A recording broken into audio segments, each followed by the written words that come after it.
And moving forward, when you think of football, you're always going to think John Madden.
Time for old times. What do you say we play some football as we are underway from Oakland in the John Madden Legacy game? Here comes Devin Hester bringing it out. And he'll be stopped right around where he would have been had he gone down to a knee, maybe a yard shy of there at the 24. So it's the NFC stars who will get the ball first. And, Charles, as we alluded to, we've got a different era of coach on each sideline. So the man coaching this NFC squad, we'll call him Young John Madden, this is a coach who was trying to establish a foothold in the NFL and on the cusp of doing it very successfully. Yeah, you think back to that period, those early days as the coach of the Raiders, the late 60s in the AFL and then in the NFL in the early 70s. Coach was a guy who was ahead of his time. The Raiders were one of the first teams to have mini camps, one of the first to film practice because he wanted to practice coaching as much as he could. And his teams, they were successful right from the start of his head coaching tenure.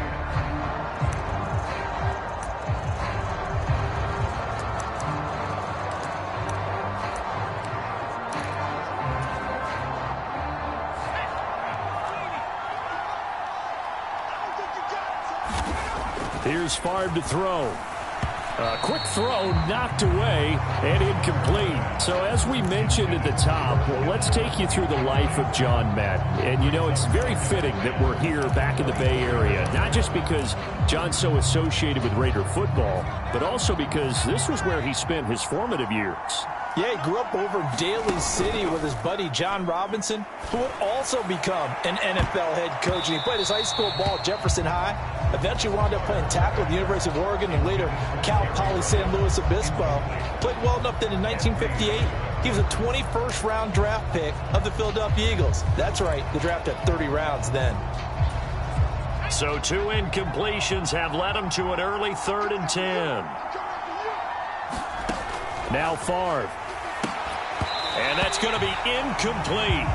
The coverage too good there. The contact popped the ball free, and it's 4th down. So on 4th down, here's the Australia native Mitch Wishnowsky to punt this one away. Back deep, 2-time Pro Bowler Dante Hall.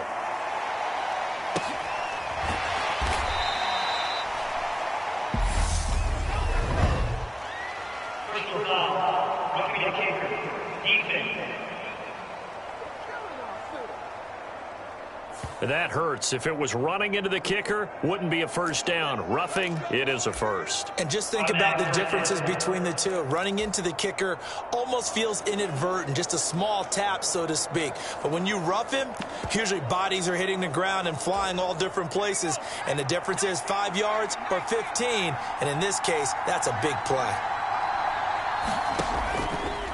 A give running left. It's Sanders. And he'll be taken down, but not before he gets into enemy territory. 12 more yards there and another first down. Now, Charles, you mentioned Coach was a 21st-round draft pick back in 1958. It was the Philadelphia Eagles who selected him. But unfortunately for John, knee problems, they just continued to dog him. He was hurt in his first training camp, actually never saw the field as a player in the NFL. But it was still during his time with the Eagles, you and I were talking about this before going on air, that you could start to see the light bulb going on for what his career path might entail. And it went on in a big way, didn't it? Because while he was rehabbing his knee, he started to spend a lot of time breaking down film with the Eagles. with quarterback Norm Van Brocklin, the future Hall of Famer and future head coach in the NFL. Remember, Van Brocklin coached with the Falcons. He coached with the Vikings. And was there during that time. I think Coach Madden realized his love of football and love for teaching, combining all that together, and that meant being a football coach. So in 1960, began his coaching career at a small college south of San Luis Obispo called Allen Hancock, and then later at San Diego State University under another legendary coach, the guy who could throw it around pretty well, Don Coryell.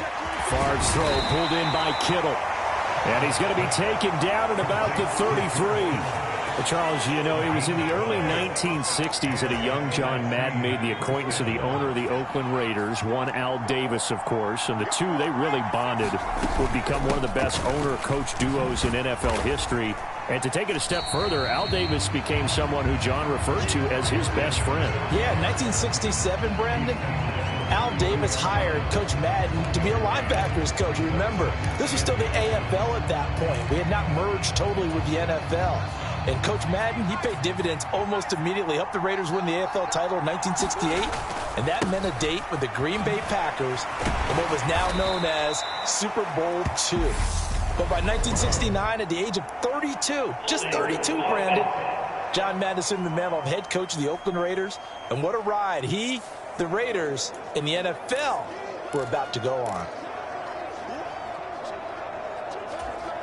Now they face a 2nd and long following the holding penalty.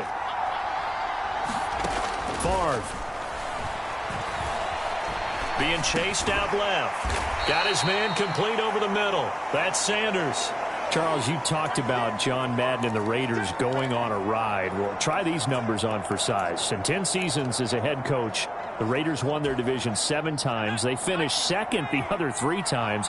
And he became the youngest coach to amass 100 career regular season victories and is still, to this day, the franchise leader in wins. And when you think about it, that's where that rivalry with Kansas City really took root.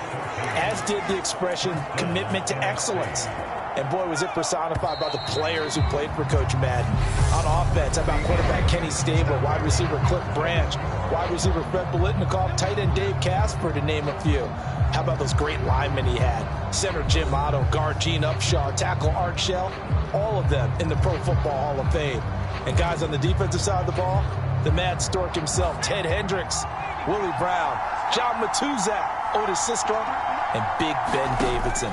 So many great players, so many great memories. And he can't find a receiver, and he's brought down.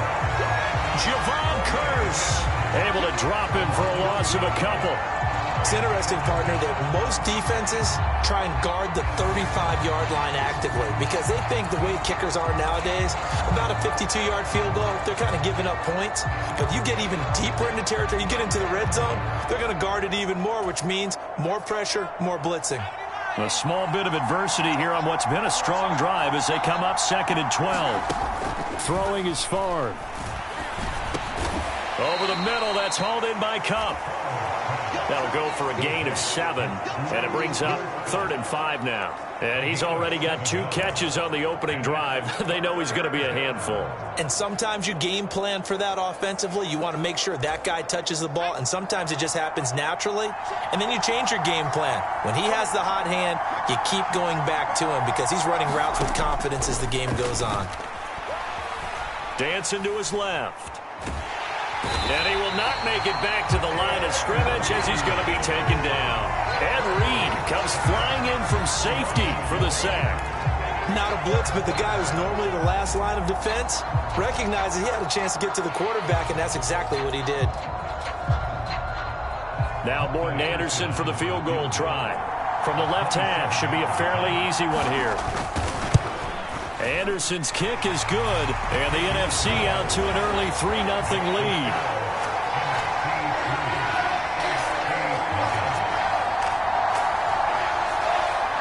So they are able to end that drive with 3 points in this one-possession ball game. And ideally, you want to end every drive with points. Most quarterbacks would tell you, let's end it with a kick, right?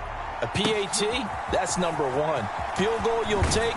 Punts, you really don't want to do that. In this case, they'll take the field goal and get prepared for the rest of the game.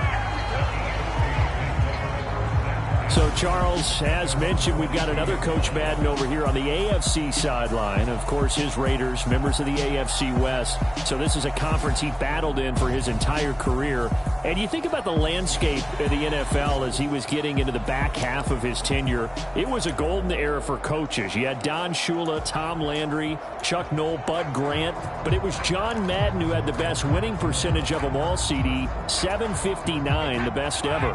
Brandon, it's hard to believe he could be so successful in a conference with all those great teams. The Steelers won 4 Super Bowls. The Dolphins won 2 and were a mainstay in the playoffs. The Colts were tough. The Broncos came on late and went to a Super Bowl themselves. But against Hall of Fame coaches, John Madden's record, 36-16-2. That's pretty incredible. His Raiders were a factor each and every year.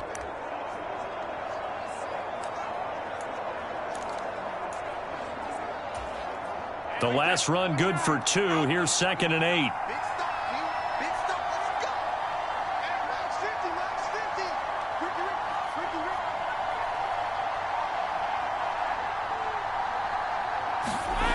Brady now to throw.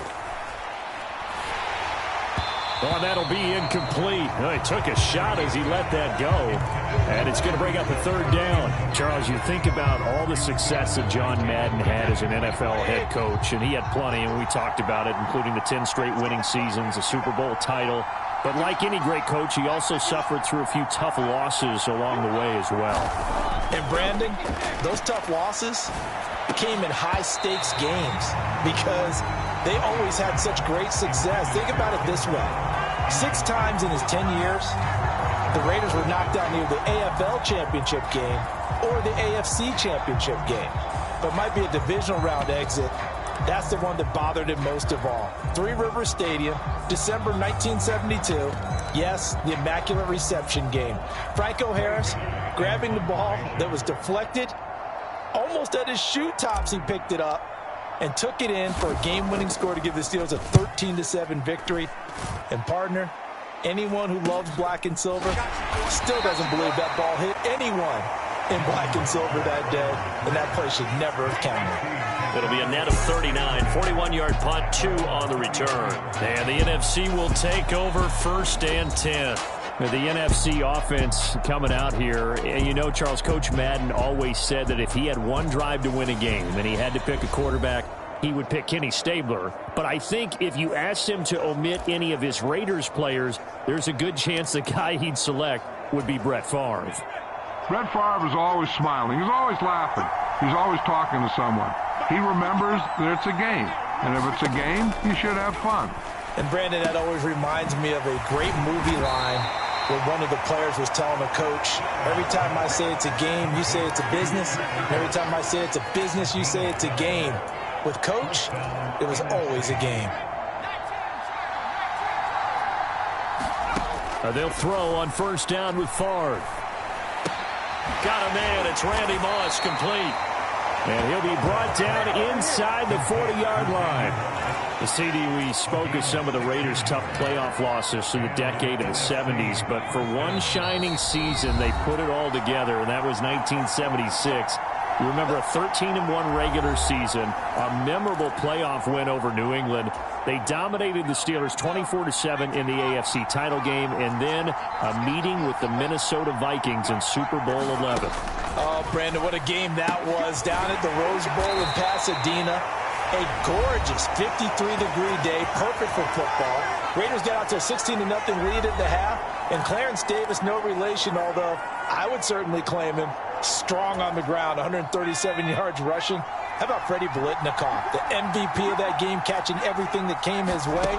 Kenny Stabler running the offense with precision, and we all remember the one that sealed it. The grand old man himself, Willie Brown, with the laser-focused eyes, picking off Fran Tarkenton and taking it 75 yards for a touchdown. 32-14 the final score. Raiders had their first Super Bowl title, and we got the iconic shot of Coach Madden being lifted on the shoulder pads of his players and carried aloft as a Super Bowl champ. This one into the hands of Kittle, the tight end. And they're going to get this down inside the 15. I got a kick out of that one, partner. You and I talk often about trying to hide receivers in certain situations. But a guy of his size, can't really hide him. But the tight end drag route, definitely an effective way to sneak him across the formation for an easy completion and a first down. They had to settle for 3 last drive, hoping this second go-around ends in 6. In good position, 1st and 10. Flush to his right. And this is caught. For the moment, it's a touchdown, but multiple flags down, so let's sort this out.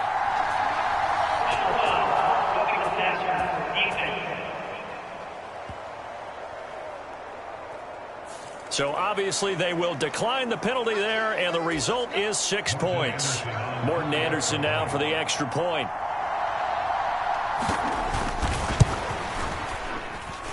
It's up and good, and that'll increase their lead to 10-zip. A drive that time of 6 plays, and it's finished off by an NFC touchdown. So just 8 ticks remaining here in the first half as they'll kick this one away. Fields it right around the goal line. And he's up past the 20 to the 22-yard line.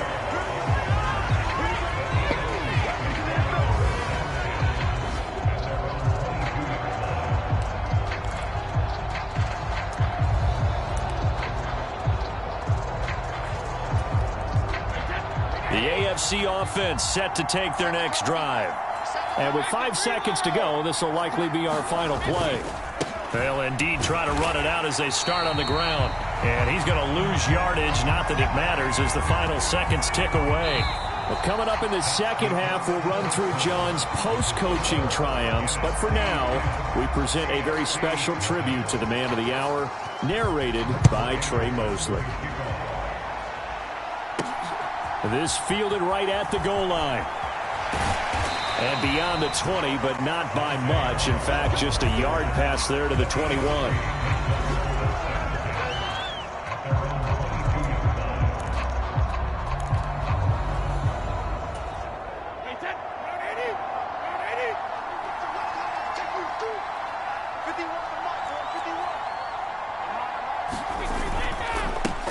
The drive starts with a run by Allen.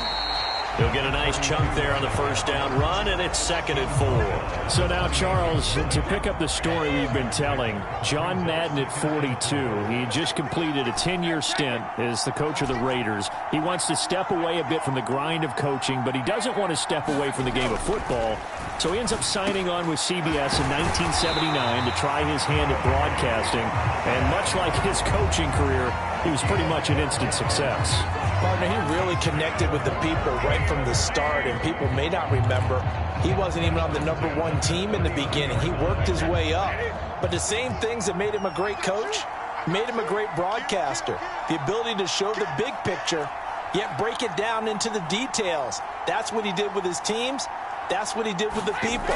That way, he was simple to understand, yet insightful for viewers. And he did with that big personality that he had, one that connected with everyone. 17 more yards on that one as they keep the drive rolling. So for Coach Madden, Charles, by 1981, his broadcasting career is really taking off. He's elevated to the network's #1 booth that calls all the big matchups.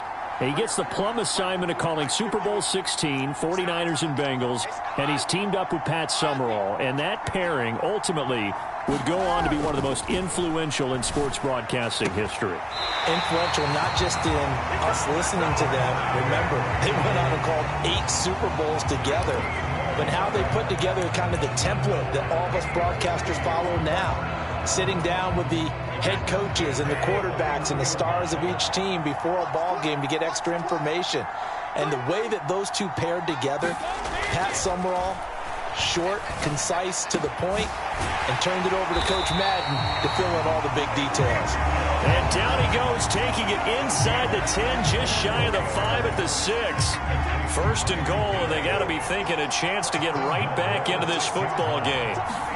Now Brady again. He'll get it once more into the hands of Hill. Only a yard on the completion. It's 2nd and goal.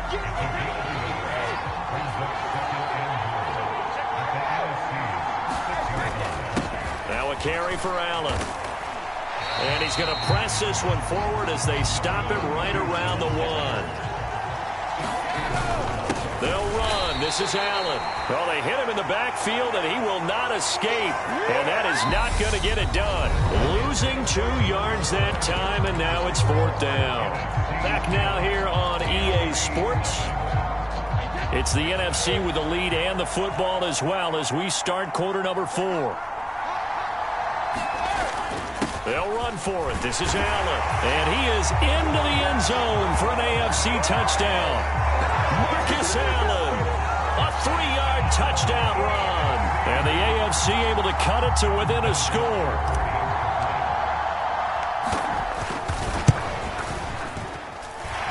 Vinatieri able to tack on the PAT. And now things get a bit more interesting here in this 4th quarter.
Here's Vinatieri now to kick it away after the touchdown.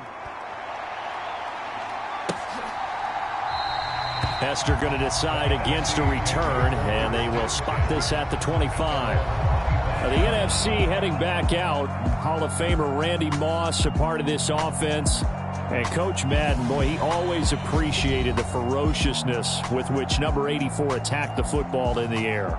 As Randy Moss says, just chunk it up there, dog, and I'll go get it. And, Coach, boy, did he ever go get it. Over 15,000 receiving yards, 156 touchdowns. And how about this? From his rookie year of 1998 until 2009, those were his prime seasons, right? He led the league in touchdowns 5 times, but even more so, he showed us all how to go up and get it. Great body control. No one's ever done it better playing the ball in the air. And ultimately, this won't go for much, maybe a couple, but boy, he showed off that make-you-miss ability that certainly is in his arsenal. Clock continuing to run. They'll probably wind this all the way before snapping it on 2nd down. To throw is Favre. Got a man. It's Randy Moss. Just a gain of a couple there. And now 3rd down and 6 to go.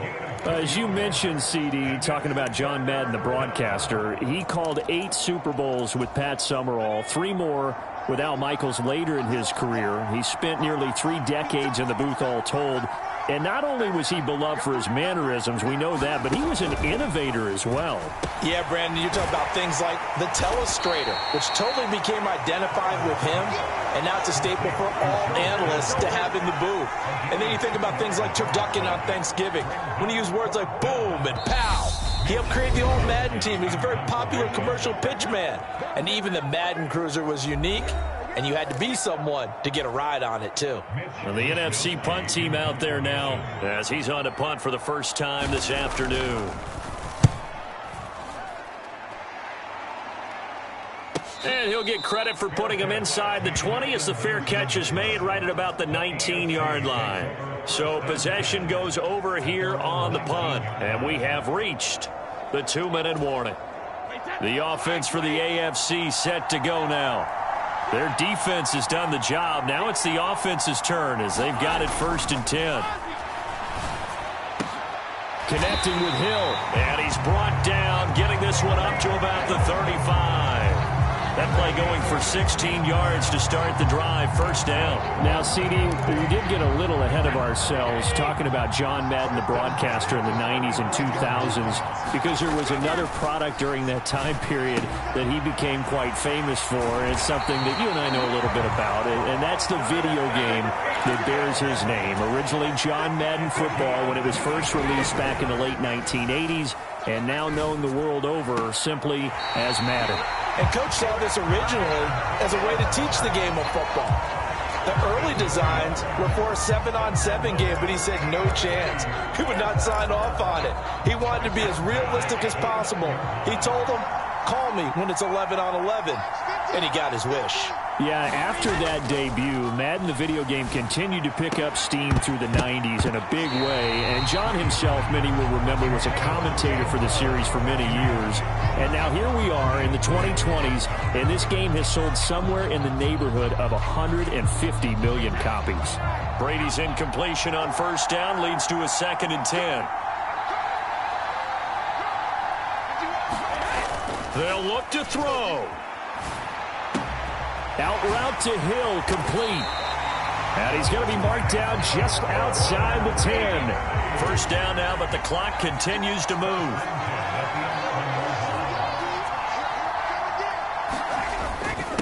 Here's Allen. Down to the 6-yard line on a pickup of 6 as he gets halfway to the goal line.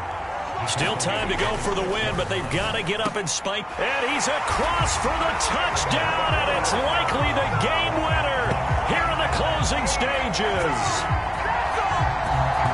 What an outstanding drive right there to take the lead, and also, Charles, didn't leave their opposition with a whole lot of time on the clock. Yeah, I like the way that you're viewing this because they did a tremendous job to put themselves in a position to win, but they can't celebrate just yet.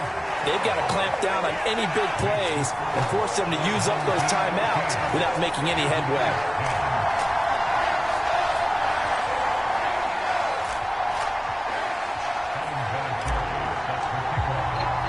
And here's Vinatieri now to kick it away after the touchdown. And with time a factor here late, he'll just take a knee and they'll put it out to the 25.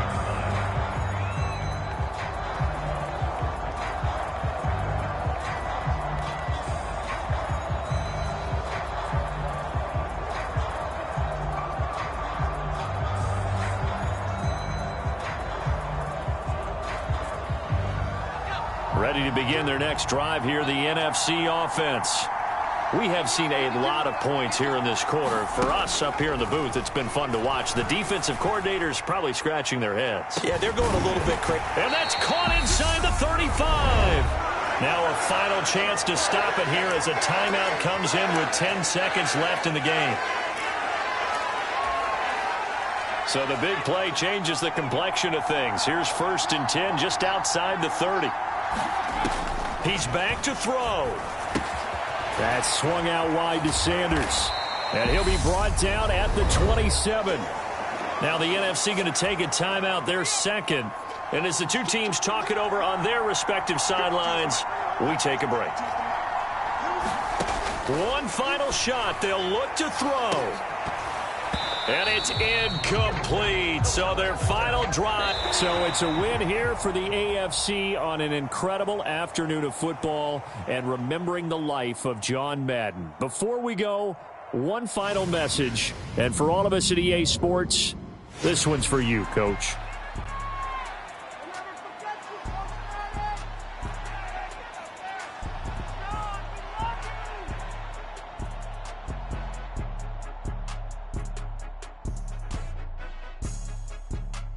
I just say this, I thank you all very much.